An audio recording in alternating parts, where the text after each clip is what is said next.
जय हिंद दोस्तों, स्वागत है आपके अपने YouTube channel view concept with Rahul में। आज हम लोग देख रहे हैं बिहार दरोगा के प्रश्नों को। आज हम लोगों के बिहार दरोगा का प्रथम चरण संपन्न हुआ और बहुत ही अच्छे क्वेश्चन के लेवल थे, है ना।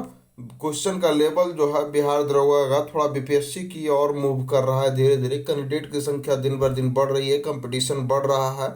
आपको इस भाग दौड़ भरी जिंदगी में जो है सो थकना मना है ना। और अपने आप को अपडेट करते रहना है दोस्तों, ठीक है।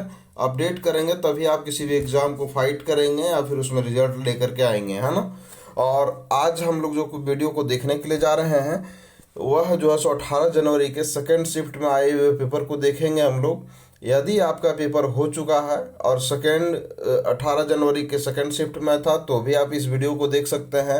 अन्यथा 21 जनवरी को आपका पेपर है 2026 में, तो भी आप जो है सो इस वीडियो को देख सकते हैं। आपको इससे पता चलेगा कि क्वेश्चन का लेवल क्या था और आपके एग्जाम में इसी लेवल का क्वेश्चन पूछा जाएगा, है ना।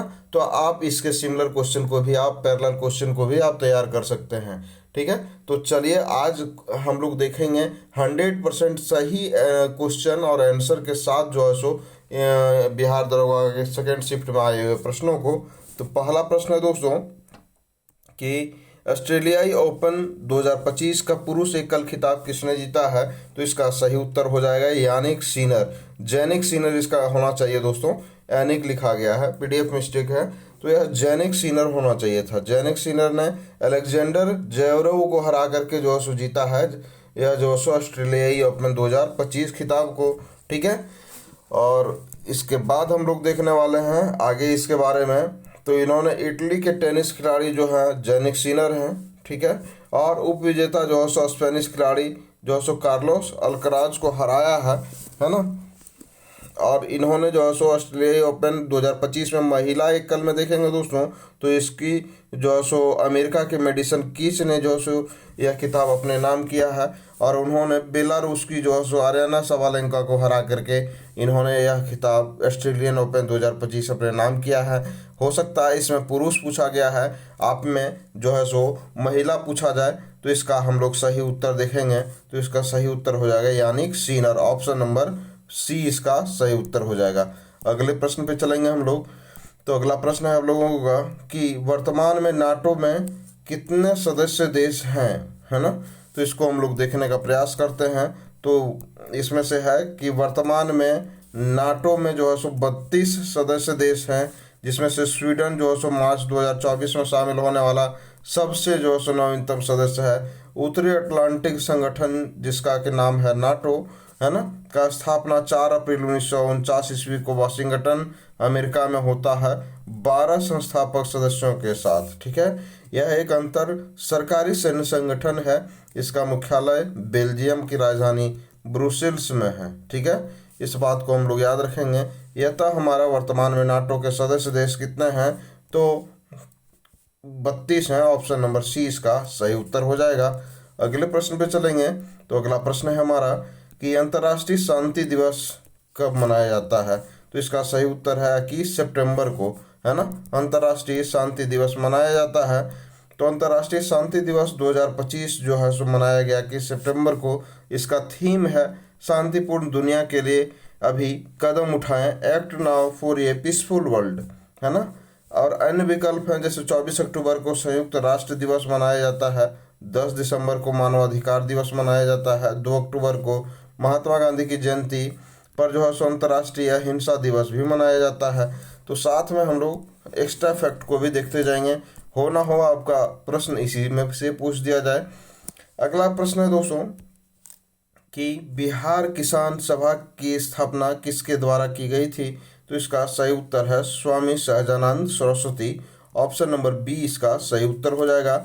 स्वामी सहजानंद सरस्वती ने 1929 ईस्वी में बिहार के सोनपुर मेले में की थी इसकी स्थापना। इसका उद्देश्य था किसानों के शोषण जैसे कि अवैध कर और वाव ऊंची लगान के खिलाफ जो है आवाज़ उठाना और उन्हें संगठित करना इनका उद्देश्य था। अगले प्रश्न पे चलेंगे। हमारा नेक्स्ट प्रश्न है हमारा कि अनुच्छेद 21 का संबंध किससे है या फिर क्या प्रावधान है। तो अनुच्छेद 21 जो है सो प्रत्येक व्यक्ति को जीवन और व्यक्तिगत स्वतंत्रता का मौलिक अधिकार प्रदान करता है, जिसका अर्थ है कि किसी भी व्यक्ति को कानून द्वारा स्थापित के बिना जीवन या स्वतंत्रता से वंचित नहीं किया जा सकता है। अतः इसका सही उत्तर हम लोग देखने का प्रयास करेंगे, तो यह है शोषण के विरुद्ध अधिकार, है ना, शोषण के विरुद्ध अधिकार। ऑप्शन नंबर बी इसका सही उत्तर हो जाएगा। अगले प्रश्न पे चलेंगे हम लोग। तो अगला प्रश्न है हमारा कि तालाब की मछलियां जो है सो नामक एक पुस्तक पर जो है सो प्रश्न पूछा गया था कि इसके लेखक कौन है। तो इसके लेखक को हम लोग देखने का प्रयास करते हैं। तो इसमें से देख रहे हैं हम लोग कि इसके लेखक हैं बाबा नागार्जुन। इनका मूल नाम वैद्यनाथ मिश्र यात्री था, है ना। और ये जो है इसका पुस्तक का प्रकाशन जो है सो 1975 ईस्वी में होता है। अतः हमारा ऑप्शन नंबर 20 का सही उत्तर हो जाएगा, है ना। ऑप्शन नंबर 20 का सही उत्तर हो जाएगा। अगले प्रश्न पे चलेंगे। तो अगला प्रश्न है हमारा कि मौर्य सम्राट जो चंद्रगुप्त मौर्य है अपने अंतिम दिनों में जैन साधुओं के साथ दक्षिण भारत जो है सो श्रवण बेलगोला गए हुए थे। और वह गए हुए थे कौन से जैन साधु के साथ? तो वह थे भद्रबाहु। ऑप्शन नंबर 20 का सही उत्तर हो जाएगा। अगले प्रश्न पे चलेंगे हम लोग। तो अगला प्रश्न है 1857 की विद्रोह के दौरान जो है सो मौलवी अहमदुल्ला शाह ने किस युद्ध में हेनरी लॉरेंस के नेतृत्व में ब्रिटिश सेना को हराया था? तो इन्होंने चिन्हट के युद्ध में जो है सो मौलवी अहमदुल्ला शाह ने जो है सो 30 जून 1857 को हेनरी लॉरेंस के नेतृत्व में ब्रिटिश सेना को हराया था। अतः इसका सही उत्तर हो जाएगा चिन्हट का युद्ध, जो कि हमारा 30 जून 1857 को हुआ था, है ना। अगले प्रश्न पे चलेंगे। अगला प्रश्न है हमारा, ठीक है, वही प्रश्न है, रिपीट हो गया है। तो अगला प्रश्न हमारा कि बिहार में निम्नलिखित में से कौन सी फसल यानी कि शीतकालीन है और खरीफ, कौन सी फसल रबी और खरीफ दोनों मौसमों में उगाई जाती है ना। तो इसका सही उत्तर हो जाएगा मक्का। ऑप्शन 20 का सही उत्तर हो जाएगा, है ना। इसको हम लोग देखते हैं। तो मक्का को इंग्लिश में मेज बोलते हैं। तो मेज जो है बिहार में रबी और खरीफ दोनों मौसम में उगाई जाती है। विकल्पों का विश्लेषण करते हैं तो गेहूं जो है सो मुख्य रूप से रबी फसल है हमारा, जो कि अक्टूबर से दिसंबर में बोई जाती है। और मक्का जो है हमारा बिहार की प्रमुख फसल में से एक है, जो खरीफ मानसून में सामान्यतः उगाई जाती है, लेकिन सिंचाई से रबी में भी जो है सो यह उगाई जाती है। ठीक है, मूंगफली जो है हमारा और बाजरा खरीफ फसलें हैं, ठीक है, रबी में नहीं उगाई जाती हैं। ठीक है, अगले प्रश्न पे चलेंगे।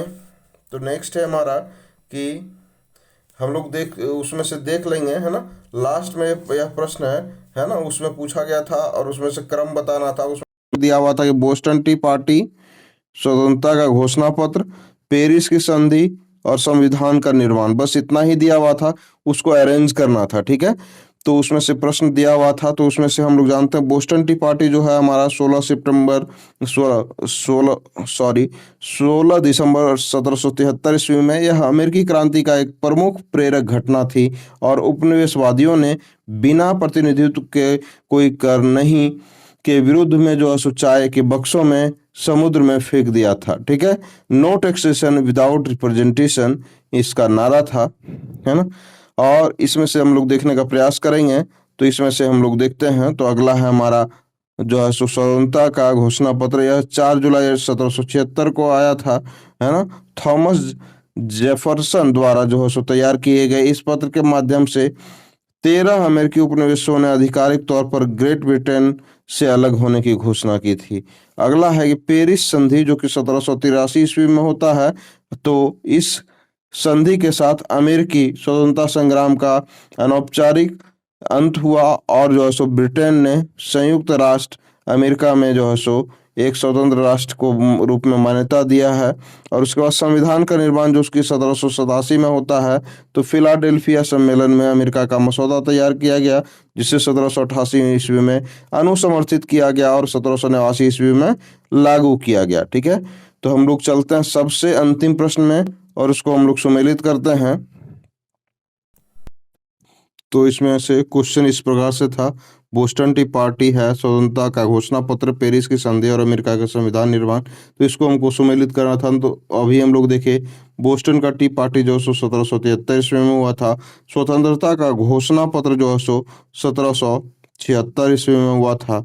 और पेरिस की संधि जो है सो 1783 ईस्वी को हुआ था, है ना। और अमेरिका का संविधान निर्माण जो है 1787 ईस्वी को हुआ था। अतः हमारा 1 2 3 4 जो है सो यह सीरियल हमारा सही है ना। तो यह तो हमारा ऑप्शन नंबर ये इसका सही उत्तर हो जाएगा। फिर हम लोग नेक्स्ट पेज पे चलते हैं। अगला प्रश्न है दोस्तों कि अमेरिका में जो है अंतरिक्ष में जाने वाले प्रथम जो है सो विश्व के पहले व्यक्ति कौन थे। तो इसका सही उत्तर है दोस्तों यूरी गागरिन। जो अंतरिक्ष में पहले व्यक्ति सोवियत संघ के अंतरिक्ष यात्री यूरी गागरिन थे, है ना। इन्होंने 12 अप्रैल 1961 ईस्वी को ओस्टक नामक यान से जो है सो पृथ्वी की परिक्रमा की थी। और यह उड़ान 108 मिनट तक चली थी, जिससे वह अंतरिक्ष में जाने वाले पहले मानव बन गए थे। तो यह तो इसका सही उत्तर हो जाएगा ऑप्शन नंबर बी, है ना। अगले प्रश्न पे चलेंगे। तो अगला प्रश्न है हमारा कि ओलंपिक ध्वज, है ना। इससे भी एक प्रश्न था कि ओलंपिक ध्वज जो है कि 5 छल्लों में से कौन सा रंग इसमें से शामिल नहीं है। तो उसमें दिया हुआ था काला, नीला, गुलाबी और पीला। तो इसमें से कौन सुमेलित नहीं है। तो चलिए आइए देखते हैं इसमें से। तो हम लोग जानते हैं कि ओलंपिक ध्वज में 5 छल्ले होते हैं, है ना। यह महाद्वीपों का प्रतिनिधित्व करते हैं। तो नीला जो है सो प्रतिनिधित्व करता है यूरोप का, पीला जो है सो एशिया का प्रतिनिधित्व करता है, काला जो है सो अफ्रीका का प्रतिनिधित्व करता है, और हरा जो है सो ओशिनिया का प्रतिनिधित्व करता है, जिसे हम लोग ऑस्ट्रेलिया भी कह सकते हैं। ठीक है। लाल जो है हमारा अमेरिका, दक्षिणी अमेरिका और उत्तरी अमेरिका का प्रतिनिधित्व करता है ना। यह तो हमारा इसमें से तो लाल, पीला, काला, हरा, लाल है, और लेकिन इसमें गुलाबी तो नहीं है। यह तो हमारा ऑप्शन नंबर सी जो है सो 5 छल्लों के रंग में शामिल नहीं हो सकता, वह है गुलाबी, है ना। ऑप्शन नंबर सी इसका सही उत्तर हो जाएगा। अगले प्रश्न पे चलेंगे। तो अगला प्रश्न है हमारा कि 2011 के जनगणना के अनुसार जो है सो बिहार की कुल जनसंख्या ग्रामीण जनसंख्या का प्रतिशत कितना है। तो ग्रामीण जनसंख्या का प्रतिशत है 88.71%। ठीक है। यह था हमारा ऑप्शन नंबर ये सी इसका सही उत्तर हो जाएगा। और उस समय से 2011 जनगणना के अनुसार देखेंगे तो शहरी जनसंख्या हमारा है 11.29%। ठीक है। इसको हम लोग याद रखेंगे, है ना। बार बार एग्जाम में पूछा जा रहा है। और 2011 से संबंधित जनगणना के से संबंधित प्रश्न 2-3 प्रश्न थे दोस्तों। इस वजह से आप इसको देखें, अच्छे से देख करके जाएं अपने एग्जाम में। अगला है कि किस देश ने 16 वर्ष से कम उम्र के बच्चों के लिए सोशल मीडिया के उपयोग पर प्रतिबंध लगाने हेतु ऐतिहासिक कानून पारित किए हैं। ठीक है। तो इसका सही उत्तर हो जाएगा दोस्तों ऑस्ट्रेलिया ने जो सो 16 वर्ष के कम उम्र के बच्चों को जो सो सोशल मीडिया प्लेटफॉर्म का उपयोग करने पर प्रतिबंध लगाया है। ऑप्शन नंबर 20 का सही उत्तर हो जाएगा। अगले प्रश्न पे चलते हैं हम लोग। तो इसमें से देखते हैं कि ऑस्ट्रेलिया ने बैन लगाया है आयु सीमा 16 वर्ष से कम सोशल मीडिया प्लेटफॉर्म का उपयोग नहीं कर पाएंगे। यह तिथि जो है सो यह इस तिथि से प्रभावी होगी। तो वह तिथि है हमारा 10 दिसंबर 2025। अगला है हमारा हरून ग्लोबल यूनिकॉर्न इंडेक्स के अनुसार 2025 में यूनिकॉर्न के संख्या के मामले में भारत का विश्व में रैंक क्या है। तो इसमें विश्व में रैंक जो है सो तीसरा है। ऑप्शन नंबर सी इसका सही उत्तर हो जाएगा। अगले प्रश्न पे चलेंगे हमारा। तो अगला प्रश्न है हमारा कि पारिस्थितिकी तंत्र इकोसिस्टम शब्द का प्रयोग सर्वप्रथम किसके द्वारा किया गया था। तो इसका सही उत्तर होगा एजी टॉन्सले। ऑप्शन नंबर बी इसका सही उत्तर है। पारिस्थितिकी तंत्र इकोसिस्टम शब्द का प्रयोग सर्वप्रथम ब्रिटिश वनस्पति शास्त्री आर्थर टॉन्सले ने 1935 ईस्वी में किया था, है ना। यह था हमारा ऑप्शन नंबर 20 का सही उत्तर हो जाएगा। अगले प्रश्न पे चलेंगे हम लोग। तो नेक्स्ट है हमारा कि रणथंभौर जो सो राष्ट्रीय उद्यान भारत के किस राज्य में स्थित है। तो इसका सही उत्तर है राजस्थान। ऑप्शन नंबर सी इसका सही उत्तर हो जाएगा। अगला प्रश्न है हमारा कि सूजनी कड़ाही से प्रश्न पूछा गया था कि सूजनी कढ़ाई का संबंध मुख्य रूप से किस भारतीय राज्य से है? तो इसका सही उत्तर है बिहार राज्य से। ऑप्शन नंबर 20 का सही उत्तर है। अगले इसमें से देखते हैं कि सूजनी कला जो है सो बिहार के मुजफ्फरपुर जिले के आसपास के क्षेत्रों में या जो है सो प्रचलित एक पारंपरिक जो है सो कढ़ाई कला है। ठीक है, इसकी विशेषता है कि इसमें से पुराने कपड़ों जैसे कि पुरानी साड़ी या धोती के कई परतों को एक साथ से मिला करके जो है सो नरम रजाई या फिर चादर बनाई जाती है। इसकी सबसे ज्यादा विशेषता है कि भरवा टाका यानी कि रनिंग स्टिच, जिसे ग्रामीण जीवन और धार्मिक कथाओं और सामाजिक मुद्दों के चित्र उकेरे जाते हैं इसमें से। ठीक है, तो हमारा सूजनी कला प्रसिद्ध है हमारा बिहार में। अगला है कि निम्नलिखित में से कौन सा बिहार का जिला जो है सो झारखंड के राज्य सीमा से स्पर्श करता है? तो वह जिला है हमारा रोहतास। ऑप्शन नंबर सी इसका सही उत्तर हो जाएगा। हम लोग देखते हैं इसके विषय में, तो हमारा जो सीमा सटता है ना, तो बिहार के कई जिले झारखंड की सीमा से स्पर्श करते हैं। उनमें से प्रमुख जो है सो रोहतास है, औरंगाबाद है, गया है, नवादा है, जमुई है, बांका, भागलपुर, कटिहार। यानी कि देखेंगे जो दोस्तों, तो 3, 2, 5 और 3, 8 लगभग 10 जिले जो है सो बिहार के जिले जो है सो झारखंड से सटते हैं। इस बात को हम लोग याद रखेंगे। इसमें से 8 दिए हुए हैं। अगला है कि निम्नलिखित में से कौन सा खनन क्षेत्र जो है संबंधित उससे संबंधित राज्य का सही मिलान नहीं है? तो कटनी जो है सो खनन क्षेत्र है, यह मध्य प्रदेश में है, सही है। सिंहभूम खनन क्षेत्र झारखंड में है। कद्रेमुख जो है सो कर्नाटक में है ना। और जो है हमारा कोरापुट जो है सो छत्तीसगढ़ में है। यही ऑप्शन हमारा सही ऑप्शन नहीं है दोस्तों। ऑप्शन नंबर डी इसका सही उत्तर हो जाएगा। यह हम लोग देखेंगे तो यह जो है सो कोरापुट खनन स्थल उड़ीसा में अवस्थित है। इस बात को हम लोग याद रखेंगे। ठीक है, अगला है, इसमें से वही बोला गया है कि उड़ीसा में है। और कोरापुट जो है सो जिला अपने विशाल बॉक्साइट भंडार के लिए प्रसिद्ध है, जहां नालको जैसी बड़ी कंपनियों का परिचालन होता है। ठीक है, अगला है कि निम्नलिखित में से किस वर्ष 2019 में भारत रत्न पुरस्कार से सम्मानित नहीं किया गया था? तो इसके बारे में आइए हम लोग देखते हैं इसके डिस्क्रिप्शन में। 2019 के प्राप्तकर्ता इसमें से देखेंगे तो भारत रत्न केवल 3 हस्तियों को दिया गया था। पहले थे प्रणब मुखर्जी, भारत के पूर्व राष्ट्रपति, और दूसरे थे नानाजी देशमुख, समाज क्षेत्र में जो है सो इनको मरणोपरांत दिया गया था। तीसरे थे भूपेन हजारिका, जो कि कला और संगीत के क्षेत्र में मरणोपरांत इन्हें भी दिया गया था। तो लाल कृष्ण आडवाणी जी जो थे, इन्हें 2019 में नहीं बल्कि 2024 में भारत के सर्वोच्च सम्मान भारत रत्न से सम्मानित किया गया। ठीक है, तो 2019 में एल के आडवाणी को नहीं, 2024 में जो है सो इनको भारत रत्न से सम्मानित किया गया था। तो हमारा ऑप्शन नंबर डी हमारा सम्मिलित नहीं था।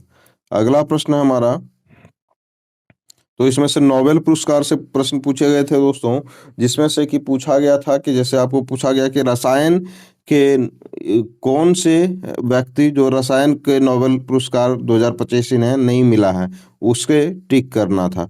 तो इसमें से हम लोगों को किसे मिला है उसको हम लोग याद रख लेंगे, तो फिर हम लोग जिसको नहीं दिया गया है उसको हम लोग आराम से जो सो एलिमिनेट कर लेंगे। तो इसमें से रसायन में जो सो किन्हें मिला है, तो इसमें सुसुम है दोस्तों, सुसुम। तो सुसुम कितकावा, सुसुम है कितकावा। ठीक है, तो मान लेते हैं इसको याद रखने के लिए हम लोग ऐसे ट्रिक जो है सो बनाते हैं दोस्तों कि सुसुम कितकावा है, तो सुसुम जो है सो एक गर्लफ्रेंड है, उसके दो बॉयफ्रेंड हैं, है ना।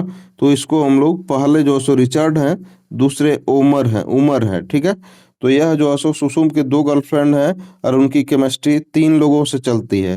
ठीक है, हम लोग याद रखने के लिए बस किसी के लिए हम लोग बुरे नहीं बोल रहे हैं, है ना, बस याद रखने के लिए हम लोग इसको हम लोग यूज कर रहे हैं न्यूमोनिक्स के तौर पर। तो सुसुम के दो बॉयफ्रेंड हैं, एक का नाम रिचर्ड है, दूसरे का नाम जो है सो उमर है। ठीक है, तो यह जो है सो सुसुम, रिचर्ड और ओमर जो है सो, है ना, 3 लोग जो है सो आपस में फ्रेंड हैं। तो इनका जो है सो याद रखने का एक तरीका हो गया। और दूसरा प्रश्न पूछा गया था कि चिकित्सा के क्षेत्र में किन्हें नोबेल पुरस्कार नहीं मिला है, तो उसमें से 4 ऑप्शन दिए हुए थे, 3 में से दिए हुए थे कि जिन्हें नोबेल पुरस्कार मिला है, और एक ऐसा ऑप्शन था जिससे नोबेल पुरस्कार चिकित्सा के क्षेत्र में नहीं मिला है। तो इसका एक ट्रिक है दोस्तों कि मैरी फ्रीड नहीं है, फ्रेंड है, फ्रीड को फ्रेंड से संबंधित है, फ्रेंड जो है सो सिमोन, मेरी फ्रेंड सिमोन, मेरी फ्रेंड सिमोन जो है सो चिकित्सा है, चिकित्सा से याद करेंगे मेरी फ्रेंड सिमोन, है ना। तो मैरी ई ब्रांको, फ्रेडरिक जे राम्सडेल और सिमोन सागागुची, इन्हें जो सो चिकित्सा के क्षेत्र में नोबेल पुरस्कार मिला है।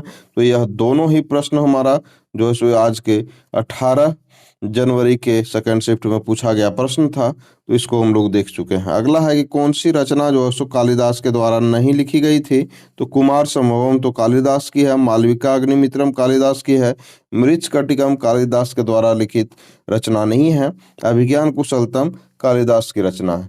तो यह जो है सो हमारा मृच्छकटिकम जो है यह शूद्रक की रचना है दोस्तों, है ना, शूद्रक की रचना है मृच्छकटिकम। ठीक है, इस बात को हम लोग याद रखेंगे। इसके बारे में देखते हैं। तो मृच्छकटिकम इस प्रसिद्ध संस्कृत नाटक की रचना जो है सो राजा शूद्रक ने की थी, कालिदास ने नहीं की थी। नाटक यह एक नाटक है जिसमें एक धनी ब्राह्मण चारुदत्त और एक गणिका वसंत सेना की प्रेम कहानी पर आधारित है। कुमार संभवम कालिदास का महाकाव्य है। कार्तिकेय की जन्म की कथा इसमें से दिया गया है। मालविका अग्निमित्रम जो है सो कालिदास का प्रथम नाटक है।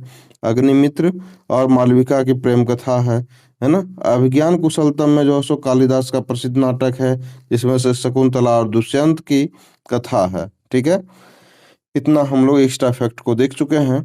अगला है कि निम्न में से कौन सी नीति आयोग की गवर्निंग काउंसिल शासी परिषद का सदस्य नहीं होता है, तो इसका सही उत्तर हो जाएगा राज्य के राज्यपाल, ऑप्शन नंबर सी।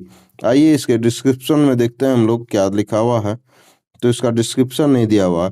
अगला है दोस्तों कि अनुच्छेद 19 के संबंध में 19 ए बी सी डी और जी दिया हुआ था। ठीक है, तो उसमें से देखिए, उसमें से दिया हुआ था, उसको सुमेलित करना था।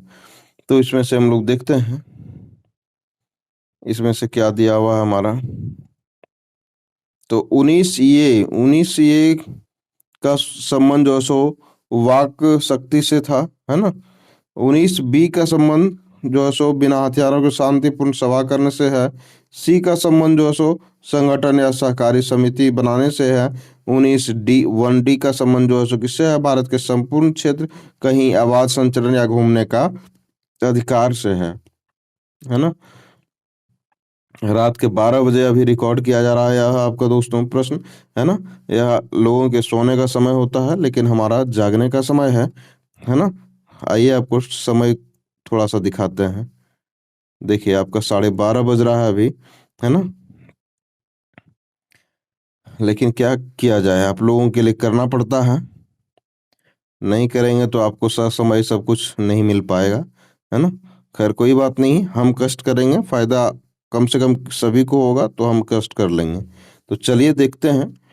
अगला है कि यदि किसी राज्य के मुख्यमंत्री किसी को उस राज्य में काम करने या आजीविका चलाने से रोकता है तो उस व्यक्ति के मौलिक अधिकार का उल्लंघन होता है, तो स्वतंत्रता के मौलिक अधिकार का उल्लंघन होता है। ऑप्शन नंबर बी इसका सही उत्तर हो जाएगा। इसका एक्सप्लेनेशन देखते हैं हम लोग। तो इसका एक्सप्लेनेशन है कि स्वतंत्रता संवैधानिक उपचार जो है डी, हालांकि उल्लंघन होने पर व्यक्ति विकल्प डी का उपयोग करके अदालत जा सकता है, लेकिन जो जिस मूल अधिकार का हनन हुआ है वह है स्वतंत्रता का अधिकार। ठीक है, अगला प्रश्न है हमारा कि अंतर्राष्ट्रीय जो है सो क्रिकेट परिषद आईसीसी द्वारा जो है सो 2024 का पुरुष test cricketer of the year किसे प्रदान किया गया, तो हमारे महान बॉलर जसप्रीत बुमराह को जो है सो दिया गया आईसीसी पुरुष test cricketer of the year पुरस्कार से सम्मानित किया गया।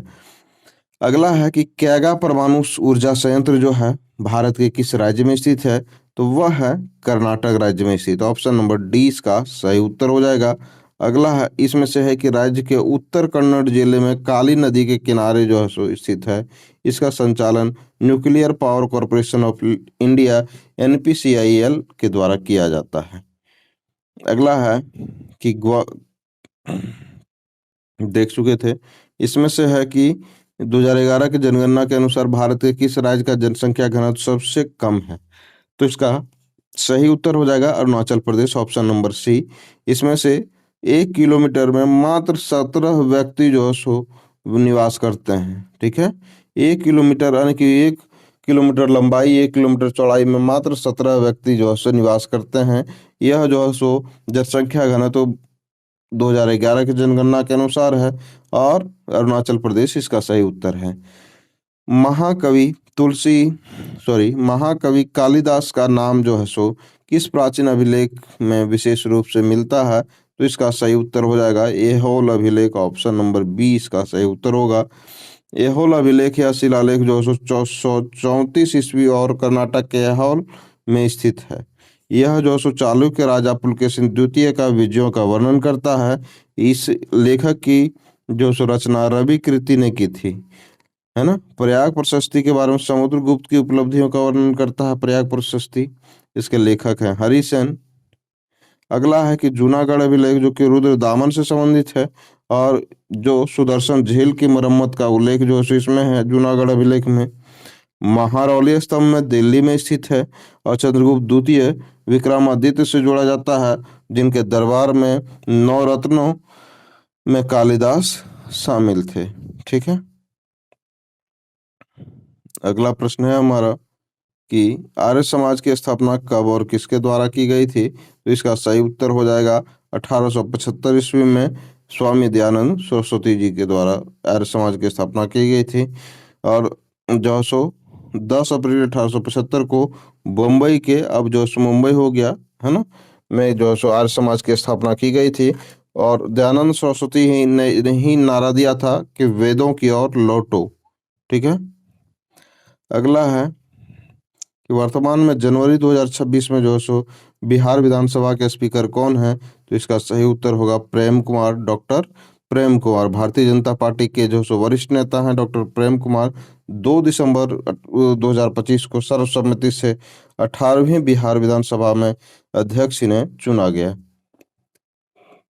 निम्नलिखित में से कौन सी भाषा जो सो मूल संविधान के 8वीं अनुसूची में शामिल नहीं था? है ना, थोड़ा मिट गया है लेकिन हम बोल करके बता रहे हैं। मूल संविधान की 8वीं अनुसूची में कौन सा भाषा शामिल नहीं रहा था? तो वह है डोगरी, ऑप्शन नंबर ए। इसमें से देखेंगे मूल संविधान में की 8वीं अनुसूची में डोगरी भाषा शामिल नहीं था। यह भाषा 2009 में 92वां संविधान संशोधन के द्वारा 2004 में जोड़ी गई। अगला प्रश्न है हमारा कि ग्रेगर मेंडल ने आनुवंशिकी के अपने प्रयोगों का किस पौधे पर प्रयोग किया था? तो वह था हमारा मटर का पौधा। ठीक है, सिर्फ उसमें मटर दिया हुआ था ऑप्शन में, ये सब नहीं दिया हुआ था। हमारी टीम ने थोड़ा सा गलत इसको किया है ना। तो मटर का पौधा दिया हुआ था और पौधा का नाम दिया हुआ था, तो हम लोगों ने मेडल ने जो है सो मटर के पौधे पर जो है सो अपना प्रयोग किया था। अगला है कि वर्ष 2025 में किस घातक रसायन से दूषित सिरप जो है सो कफ सिरप के सेवन से मध्य प्रदेश में जो है सो कई बच्चों की मृत्यु हो गई थी? तो इसका सही उत्तर है डाइएथिलीन ग्लाइकॉल, डीईजी, है ना, डीईजी। ठीक है, डीईजी 2025 में दूषित सिरप से बच्चों की मृत्यु के कारण डाइएथिलीन ग्लाइकॉल बना, है ना, यहाँ पे सही लिखा हुआ डीईजी था। यह विषाक्त औद्योगिक रसायन मध्य प्रदेश के छिंदवाड़ा और राजस्थान में कई बच्चों के मौत का कारण भी बन गया।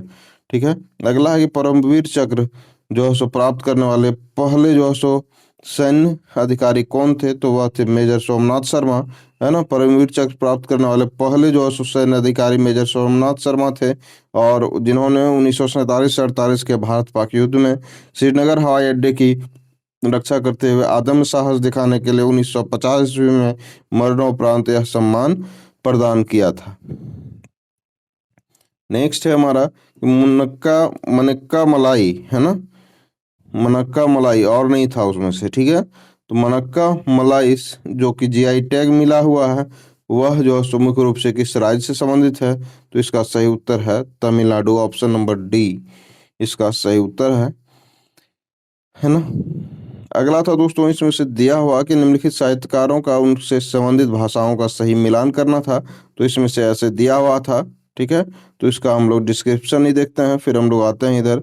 तो रघुवीर चौधरी जो कि हमारे एक गुजराती उपन्यासकार, कवि और आलोचक हैं, 2015 में इन्हें ज्ञानपीठ पुरस्कार मिला है।